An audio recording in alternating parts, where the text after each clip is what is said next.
All right, so this is Eli. He was the ex-head of marketing for Andrew Tate. He's done tons of things with marketing and sales, and like he knows everything about that industry. So, Eli, can you just give talk about your background a little bit? First of all, Paulo, thank you for having me on this podcast here. My name is Eli Pompa. I'm the former head of sales and marketing at Cobra.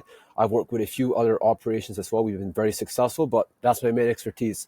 Marketing, sales, presentation, oration, and a few other things as well.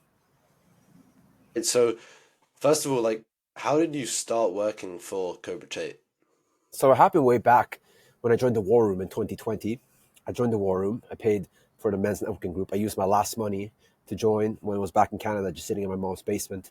And I was just inside. I started to do some copywriting, freelancing. I started to make money with that. And then I saw Tate was having an event in Miami in April of 2021. I paid money to go there, about 10K to go there. Flew there. I met Tate. I pitched myself to him. He said, speak to Luke. And I spoke to Luke. And he gave me a job selling the War Room for the Cobra Tate brand. And from there, I started to just sell, started becoming number one, broke all of the records, eventually became head of sales, had my own team, eventually became head of marketing. And then from there on, I think you were up to date with the story by now, right? Yeah, what sort of like things were you doing specifically? Were you taking the sales calls? Were you managing setters? Yeah, so when I was doing the sales, at first it was just speaking to people one on one via messages, right? Via Twitter, via Instagram, via emails. Loads of people would email us. They reach out on the live chat. There's an important point actually in the live chat. Many people don't take advantage of a live chat. A live chat, usually the perception is that when somebody messages a live chat, they think they're going to speak to some sort of third world or Indian worker, some Filipino VA, somebody that's not very highly intelligent and trained in whatever the offer is that they're selling. So they message and they're like, whatever, just some customer support. But our live chat was different. And this is how you should also run your live chat. You need to put the best possible people on your live chat because people come to your website. That's traffic coming to your website. And people aren't going to get all of the answers instantly just based off the copy and the images and the VSL. They're going to have questions. So they click on the live chat and they open the live chat. And on the other side of that live chat needs to be a very highly specialized trained salesman and consultant. He's going to answer all questions. He's going to, more importantly, establish your authority and brand because it's built one by one. Brand is built one by one. Establish your authority and brand by blowing the person's mind that's actually messaging your live chat. So they go there and they're like, well, wait a second. PauloScales.com has a fucking genius on the live chat. How is that possible? Like, this guy's smarter than me in every possible area. Okay. And over time, your reputation builds up and people come to your live chat and becomes your number one selling asset. We made loads of money, millions of dollars off the live chat. So we speak to people on the live chat. We speak to people on Telegram as well. We do voice notes. We do calls with them as well. We wouldn't book calls in. I know a lot of people like to do book calls booked in, but personally, for my taste, for the way that I like to run the operations, I don't like that at all. I don't like to be sitting behind the screen, having to be in the call. I'm on a call with you right now because we agreed to it, right? One-off call that I do with podcasts, but being on calls all the time is not very efficient for me. I prefer to just talk to people on Telegram, call them impromptu whenever they want to, and you can speak to leads long term and speak with them. Telegram also is your number one sales asset as well, speaking to people one on one. So it was on every avenue that we spoke to people. It wasn't really setters or closers. It was all in one kind of.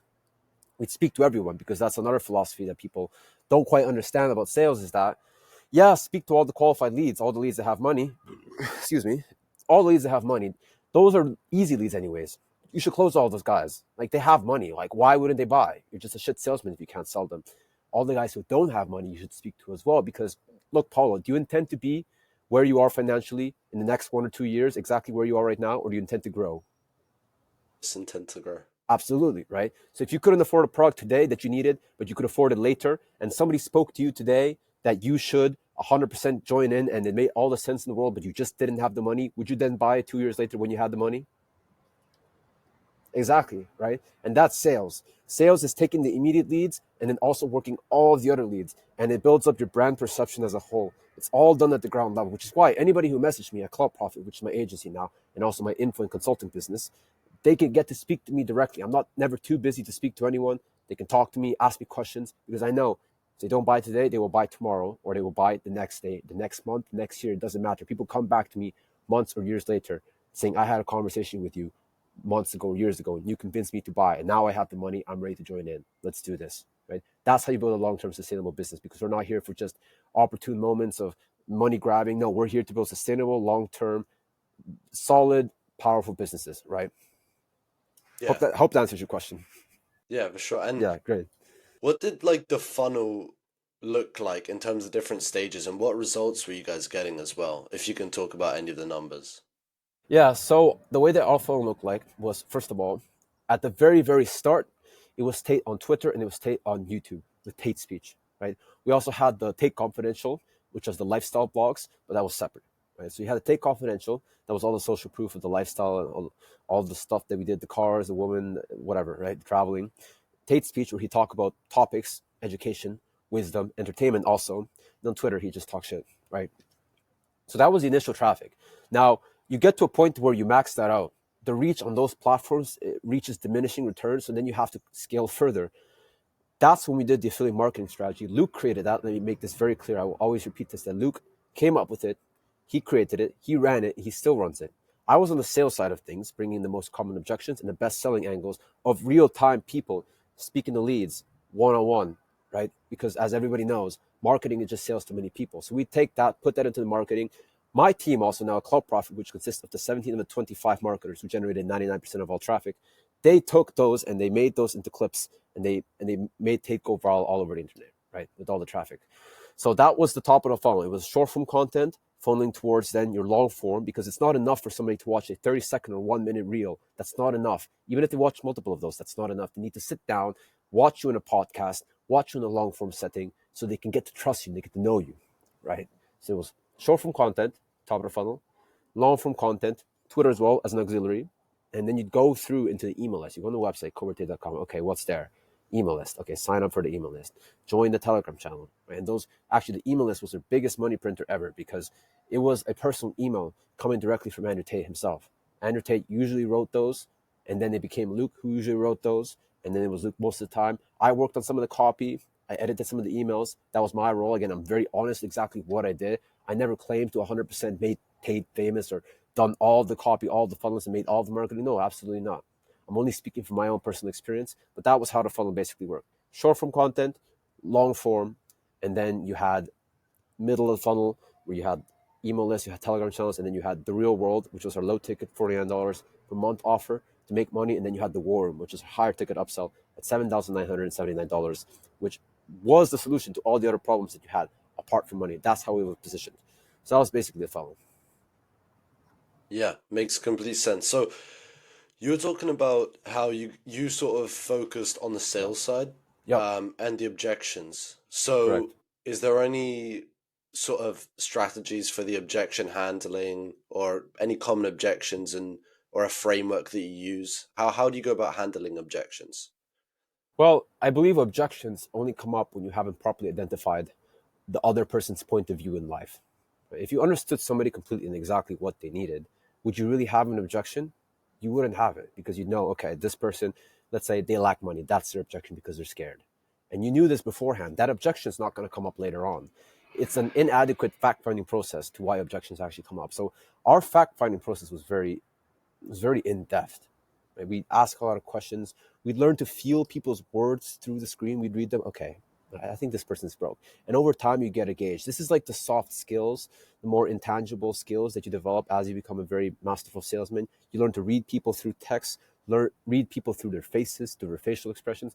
I'll tell you actually, and because of all this experience, now I've done this experiment with friends where I told them, okay, send me somebody that you know close to you, right? Somebody you know very, very intimately. Send me a picture of their face. I'm going to attempt to read their background, their personality, their history. And I've been about 85, 90% accurate with reading faces and reading personalities. People are like, whoa, holy shit, how do you do that? How did I do that? Was sales, learning sales, and also getting skill with women as well, right? These are two very key things you have to do to become very good at sales. Then later on, you take all those experiences with sales and with people, and you just apply that to marketing, because marketing, again, is just sales to many people without feedback. You're just reaching more people, and they can't directly give you feedback when you're making marketing. You write a piece of copy, you send that out into the world, it affects people, but are you going to instantly tell you, now, okay, I have this objection or that objection? No, you find that out in the sales process. You find that out in the comments. You find that out reflected in the amount of money that you make, right? Same with any VSL, same with any YouTube video. Same thing when this podcast comes out. The perception of this podcast won't be instant. There are a lot of people going to watch this podcast that are going to be like, okay, that's cool. And they're not going to comment. You're not going to know exactly what they're thinking. But months or weeks later down the line, you're going to realize, okay, they bought because of this, or they came to your channel because of that, or my channel because of that, right? but it's not instant. But it's still the same fundamental process. It's mind frames you are installing and changing inside of people's heads at a one-to-one scale with sales and a one-to-many scale with marketing, right? Hope that makes sense. Yeah, it does. So basically, changing and analyzing their internal belief systems so that then they realize that your product is the solution to Exactly. actually reach their dream situation. So more on the technical side, was there any specific tools that you guys were using that helped with like the emails or the communities and things like that? We were a very big proponent in brute work ethic and raw manpower. We had a lean team. We didn't have many people. We had salesmen. We had some marketers doing some copy. We had obviously Tate on the camera. He takes most of the credit. We had the clippers, right?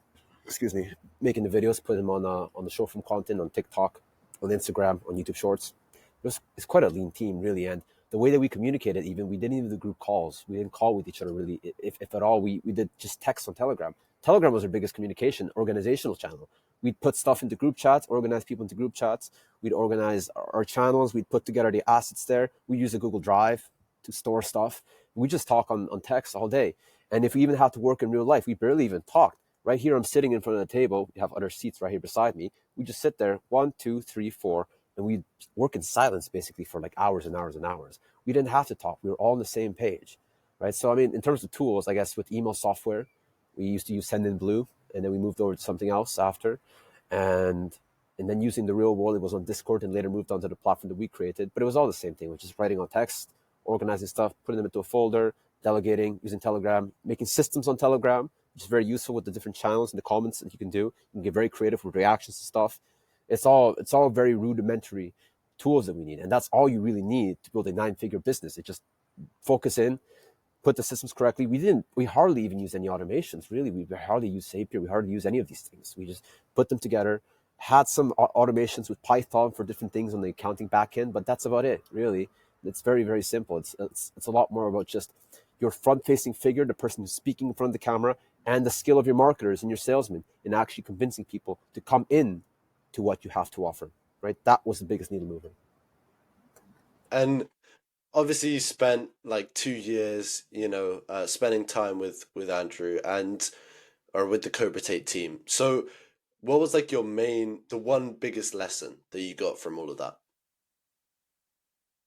Well, there's a lot of lessons, right? There's a lot of things that you learn working with such an operation, man. But I'd say the biggest one is that people are just all the same everywhere. There's nobody really special in the world. Nobody should revere you. Nobody should revere me. Tate's just a guy. Tristan's just a guy. Luke's just a guy. I've met loads of celebrities and influencers, billionaires, you name it, like from all over the world. They're all just people, man. They just worked a little harder, had a bit of the right knowledge.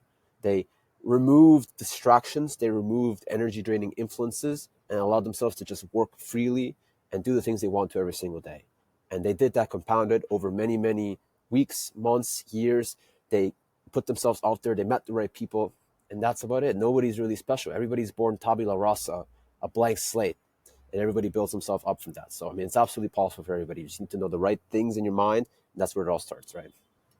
Yeah, okay. So before we go into like Clout Profit and what you're doing now, how would you go about, or was there anything you guys specifically did in terms of like building a following which really, I mean, he had a cult-like following. Yes. He had a following which was obsessed with him. How did you guys do that? When you look at Tate, he's like a demigod to many people, isn't he? Especially young people, young men, which was our target demographic. Young men, what do they want?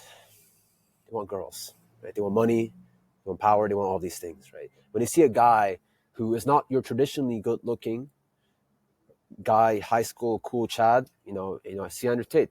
Quite frankly, he's not the most handsome guy ever. Go from being in a very poor, impoverished situation to becoming a world-level kickboxer, multimillionaire, successful businessman, uh, playboy, entrepreneur, all of these things.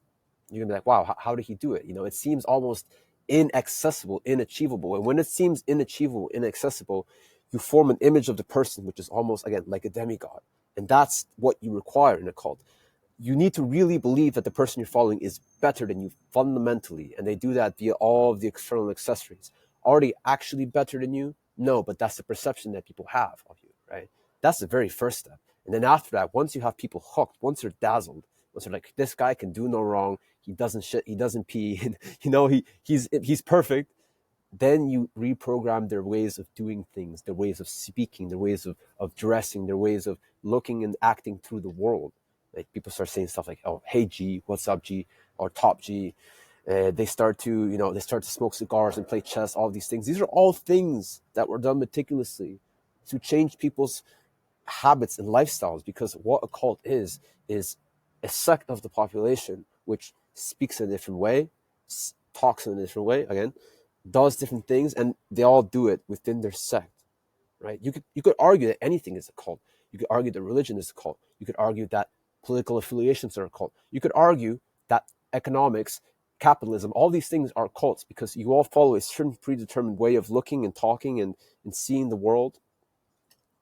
Another cult, which is the Andrew Tate cult, right? Which is the one that we forged, and that's basically it. How you form a cult, right? But the thing is, the reason why it fell apart, why it's on the decline, which is simply the reality, is because it falls apart as long as the person who is the figurehead is incongruent with who he really is, right? When people can start seeing through, they start seeing cracks in the armor, when they start showing inconsistencies in character, when they start saying one thing and they do another thing, that's when it starts to fall apart.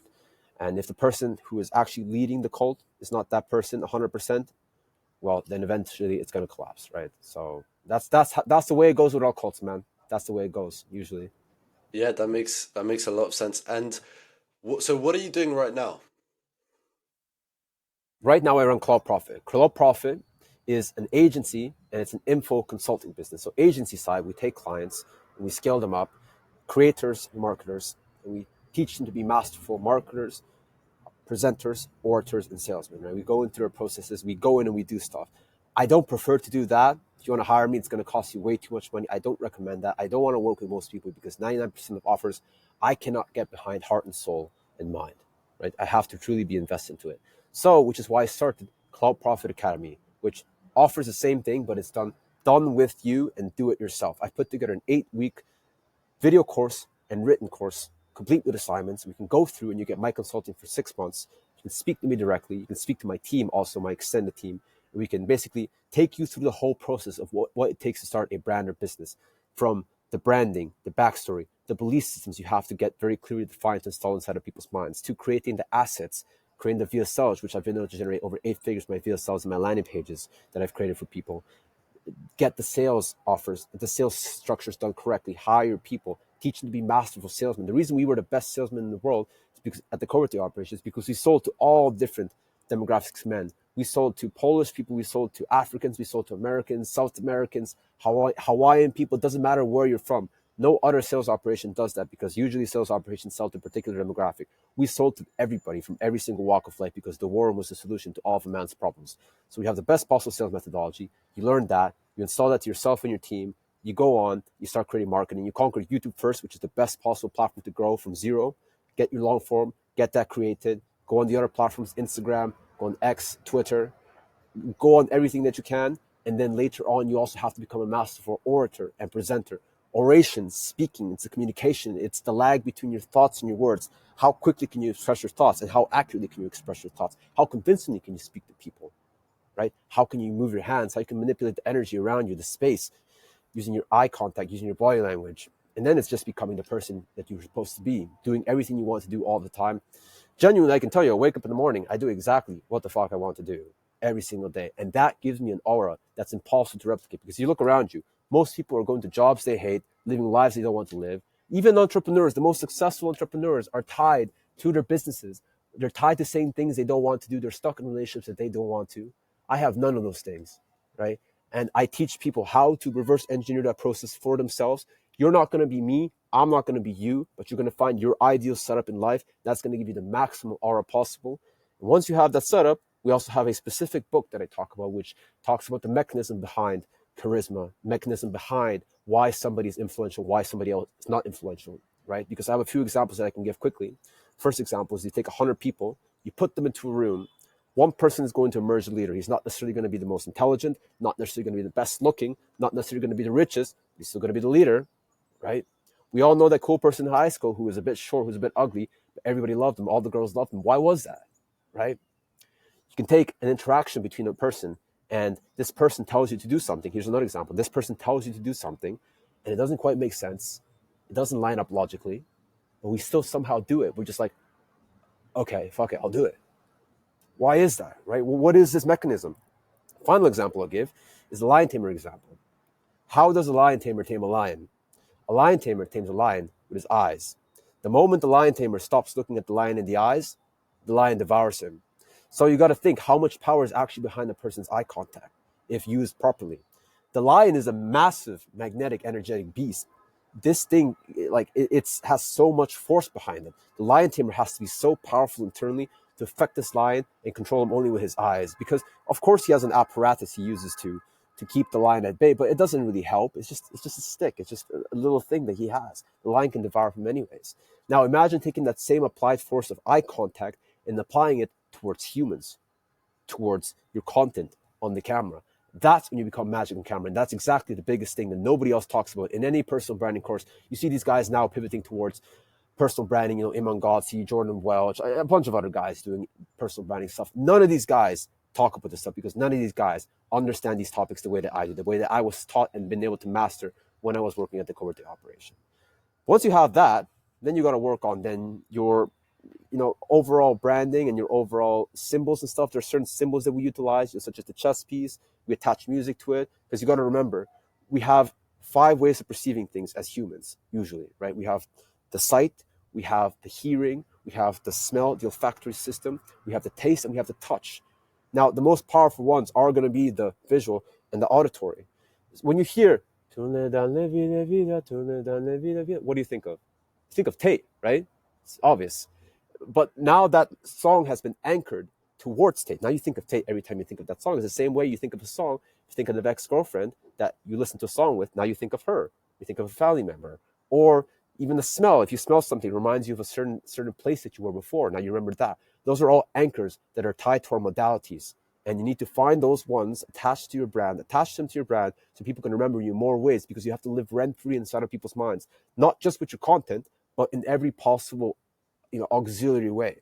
You get that down, and then only then, once you have the branding, once you have the sales, all the assets, once you become a masterful creator of content, once you become master on camera, all of these things, once you have the branding, all the auxiliary elements and accessories, a long form catalog of videos on YouTube, a lot of long form videos, only then are you ready to scale with short form content the way that we did. And we'll give you the updated 2025 short form content affiliate marketing system, which is better than all the other affiliate marketing systems because there were fundamental flaws that the current affiliate marketing systems have. Although they were very good for a period and they work fantastically, now there are better ways where you get to keep all of your editors, they don't leave you, where they're motivated to work, where they make money, where the brand as a whole is kept congruent and you can direct your brand message exactly the way you want it to.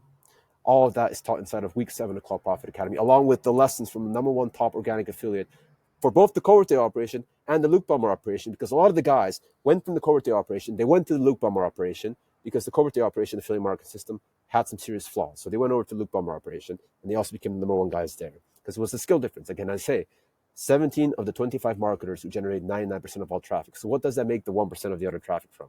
It's the rest of the guys, the thousands of affiliates which actually didn't make that much money, didn't make that many views. It's a very clear skill difference.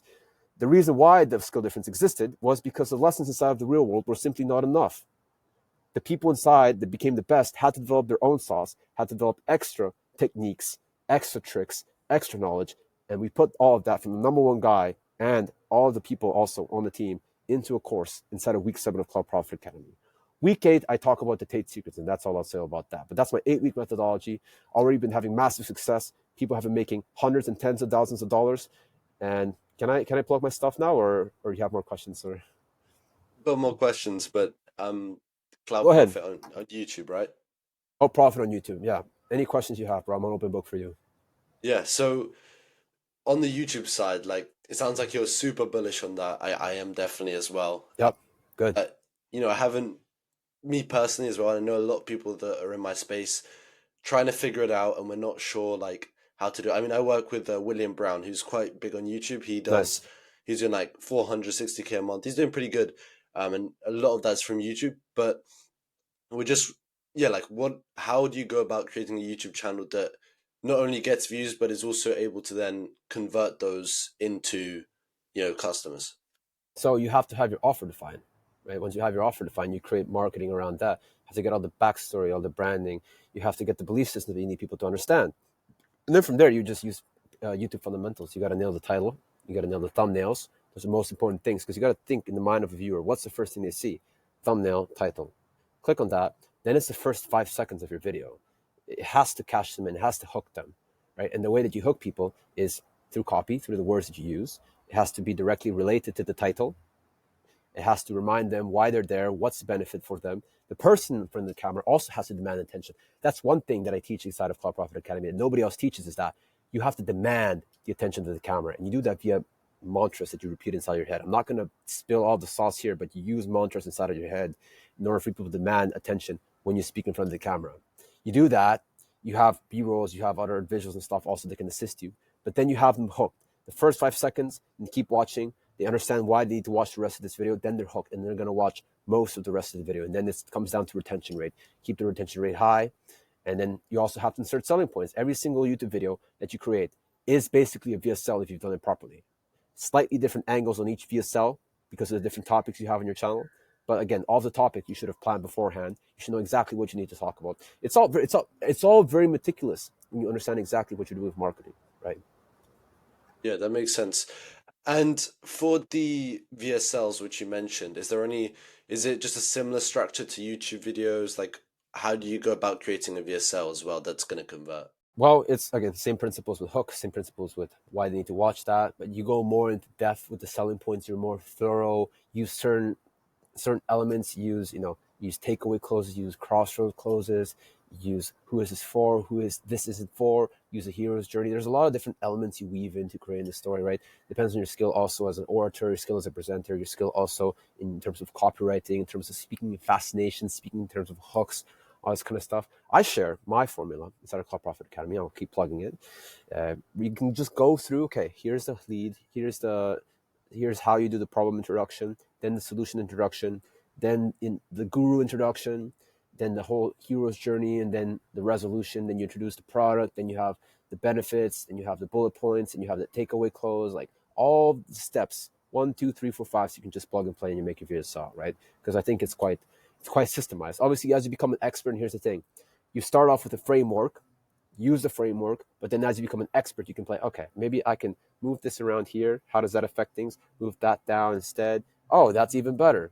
Because again, every offer is unique and not every single offer is going to need the exact same VSL, right? Yeah.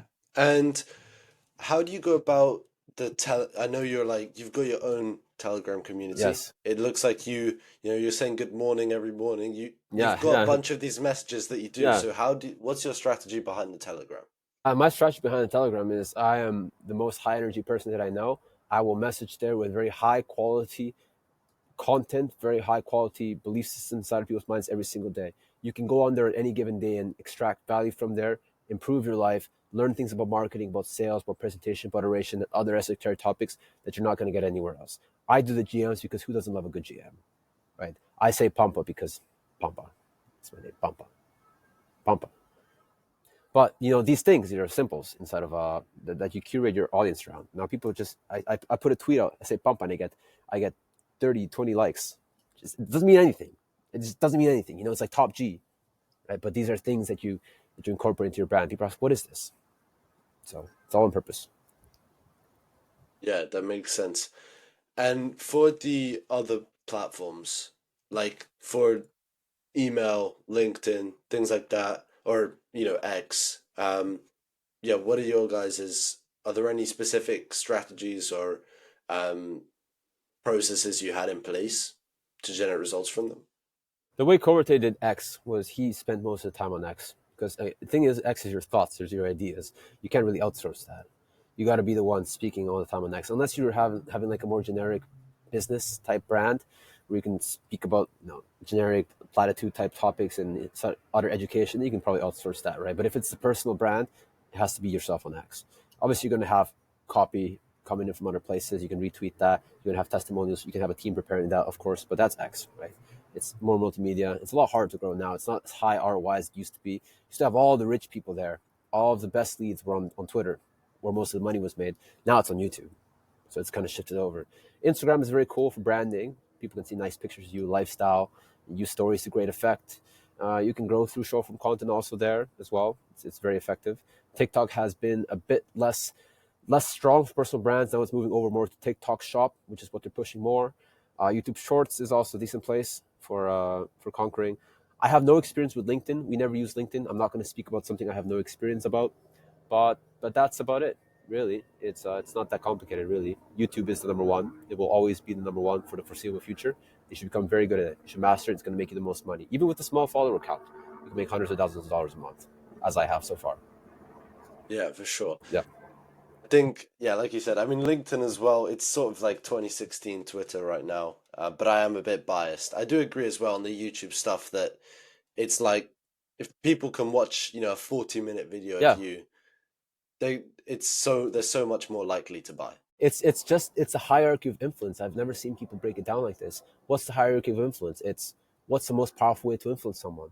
Number one way is going to be in real life, one-on-one. Meet you, look you in the eyes, shake your hand, and talk with you. You can feel my aura. You can be around me, and you can see what I'm like. Second most powerful way is having a call one-on-one like this, right? We're remote. Third most powerful way is having a live stream. So everybody watching this, if they're watching it live or perhaps they're watching it recorded, then they're going to be able to also participate, ask questions and stuff.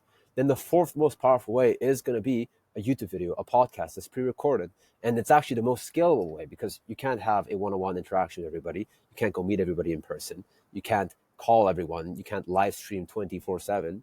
So if you have a YouTube video working all the time for you, people can watch it anytime, any place, extremely scalable, and you have the most amount of influential elements working towards your favor versus a piece of copy on Twitter or on LinkedIn, right? More influential. Yeah, that makes Yeah. complete sense. So Mm-hmm. if there's anything you could tell yourself at the start of like your business journey as a whole, one most important thing, like the 20% which got you 80% of the results, or anything you could tell yourself really. Anything I could tell myself, just enjoy it, man. It's a great ride. Approach it every single day with a smile on your face. Work very hard, and do right by others. You're gonna burn bridges. You're gonna get into problems, and that's fine. Embrace everything. Embrace the chaos, and you're gonna come out fine on the other end.